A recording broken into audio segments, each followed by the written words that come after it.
જેમ આપણે સાંભળીએ છીએ, સારી વાતો સાંભળીએ છીએ, ઉર્જા આવે છે. નકારાત્મક વાતો સાંભળીએ છીએ, ઉર્જા ઘટે છે. બરાબર? સવારથી નાસ્તો કરીએ છીએ, શું કામ કરીએ છીએ? સવારથી નાસ્તો શું કામ કરીએ છીએ? જાઓ ગણિતમાં જવાબ આપશો તો ચાલશે. બરાબર? હું પણ ઇંગ્લિશનો શિક્ષક છું, તમે ગણિતમાં જવાબ આપશો. વિજ્ઞાનનો એક શબ્દ આવે છે. આપણે ખાઈએ છીએ, સવારે ઉઠીને નાસ્તો કરીએ, શેના માટે કરીએ છીએ?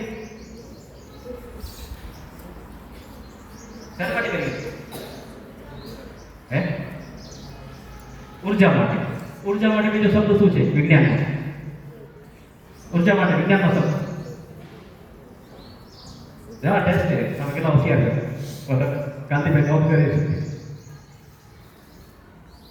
ચાલો, ઉર્જા માટે બીજો શબ્દ વિજ્ઞાનની દ્રષ્ટિએ શક્તિ. શક્તિ માટે બીજો શબ્દ ઇંગ્લિશ શબ્દ એનર્જી, પાવર એન્ડ કેલરી. આટલી કેલેરી બરાબર તમારે નાસ્તામાં કેટલું માત્રામાં આપવાનું છે? બરાબર? થાળી બંધ નથી આપી દેવાની છે સવારમાં. બરાબર? તો એ કેલેરી નક્કી કરેલી છે. મોબાઈલનું પણ એવું છે. દિવસ દરમિયાન તમારે કેટલી કેલેરી યુઝ કરવાની છે? બરાબર? અત્યારે તમે નેટફ્લિક્સ જોતા હો તો એમાં 1,50,000 થી વધારે વિડીયો છે. બરાબર? 1,50,000 થી વધારે પડતા વિડીયો છે. અને આખા દેશની જેટલી બધી વસ્તી છે એ બધા રોજના ઓછામાં ઓછું 4 કલાક તો મોબાઈલ જુએ છે. તમે હોસ્ટેલમાં છો, તમને નથી મળતો મોબાઈલ. બરાબર? પછી ઘરે જઈ જોજો, આ જેટલી કસ છે ને આટલા 6 મહિનાની એ મોબાઈલ કેવો પડ્યો છે. બરાબર? અને ઘણા તો પપ્પાને કહેશે આ તો જૂનો થઈને હેંગ થાય છે. અરે હેંગ તો થવાનું જ છે ને, કારણ કે આપણે તો આટલા બધા ભરેલા છીએ, બધા મોબાઈલ પર કામ નીકળવાના છે. તો આટલા બધા નેટફ્લિક્સ ઉપર, એમેઝોન પ્રાઇમ વિડીયો ઉપર 26,000 થી વધારે વિડીયો છે, પ્લસ મૂવીઝ છે, પ્લસ 2700 બીજા વિડીયો છે, બીજા ટીવી શો છે. એમાં આપણે વોટ્સઅપ ઇન્ક્લુડ નથી કરતા, એમાં આપણે ઇન્સ્ટાગ્રામ ઇન્ક્લુડ નથી કરતા. બરાબર? એમાં આપણે ફેસબુક કે સ્નેપચેટ પણ એડ નથી કરતા. આ તો અલગ. તો તમે કલ્પના કરો, આપણે મોબાઈલથી જ આપણું આગળનું જીવન જીવવાનું છે. મોબાઈલનું જ આપણે યુઝ કરવાનું છે. મોબાઈલથી જ આપણે આગળ વધવાના છે. તો કેવી રીતે વધવાનું છે? તો તમે જેટલી પણ મોબાઈલમાં વસ્તુ જોશો એની સીધી અસર બ્રેન ઉપર આવશે. બરાબર? અને જેટલી વસ્તુ નકારાત્મક જોશો, વગર ફૂકટની જોશો, તમારી કેલેરી, તમારી એનર્જી ઓછી થશે. તમારી કેલેરી ઓછી થશે, તમારી એનર્જી ઓછી થશે, તો તમારું ધ્યાન, અટેન્શન ઓછું થશે. બરાબર? અમારા જમાનામાં કાયદો નહોતી, અપેક્ષિતો નહોતી.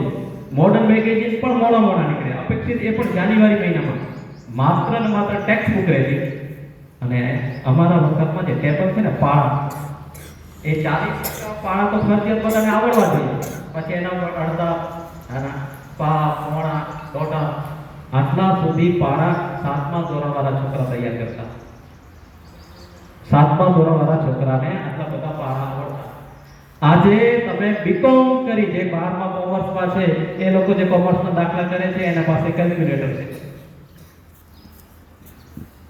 છે ને? કારણ કે તમારું અટેન્શન નથી. એટલા માટે અત્યારે વૈદિક મેથ્સના કોર્સ ચાલુ છે. તમે અહીંયા 4,535 ગુણ્યા 320 આ કરવાનું છે. થશે? આપણે થશે? નહીં થાય. પણ જે વૈદિક મેથ્સ શીખે છે એ છોકરો આંખ બંધ કરશે, 1 સેકન્ડ અને જવાબ આવશે. તો એનો મતલબ એ છે કે તાકાત એ મશીનમાં નથી, મોબાઈલમાં નથી, કેલ્ક્યુલેટરમાં નથી, આપણામાં છે, આપણા મનની અંદર છે. હા, તો આપણું જે અટેન્શન છે, ભણવામાં ધ્યાન છે, એ નથી જતું. શું કામ નથી જતું? કારણ કે આપણે આ બધી વસ્તુઓમાં પડ્યા છે. બરાબર?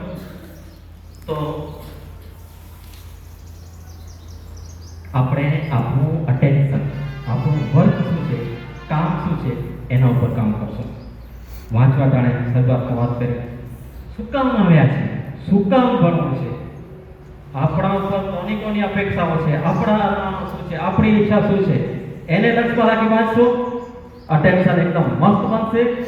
બરાબર? એ અટેન્શનથી તમારી પ્રોડક્ટિવિટી, ઉત્પાદકતા એ વધુ બનશે, જોરદાર થશે, એનર્જેટિક થશે, તમારા મોઢા ઉપર એટલો ગ્લો આવશે. બરાબર? તમે અમુક માણસોને મળો, શાહરુખ ખાન, સલમાન ખાન, આહા જોરદાર. બરાબર? આપણે સલમાન ખાન ગમે છે, શાહરુખ ખાન ગમે છે, આમિર ખાન ગમે છે, પરંતુ એ લોકો જે જીવન પદ્ધતિ છે એના વિશે આપણે ક્યારેય પરિચિત નથી. આપણે કેટરીના કૈફ ગમે છે, આપણે ઐશ્વર્યા રોય ગમે છે, હે ના? ઐશ્વર્યા રોયને, કેટરીના કૈફને અને આ પ્રિયંકા ચોપડા છોકરી છે ને ચોપડી આવી, તો એને તમે 1 લાખ રૂપિયા આપો અને કહો કે આ ગુલાબ જાંબુ ખાવું છે, એ ના પાડે. એક ગુલાબ જાંબુથી એની હેલ્થ ઉપર અસર આવશે. બરાબર? એની બોડીને એને રૂપિયા મળે છે, એના ગ્લોના, એના રૂપના રૂપિયા મળે છે.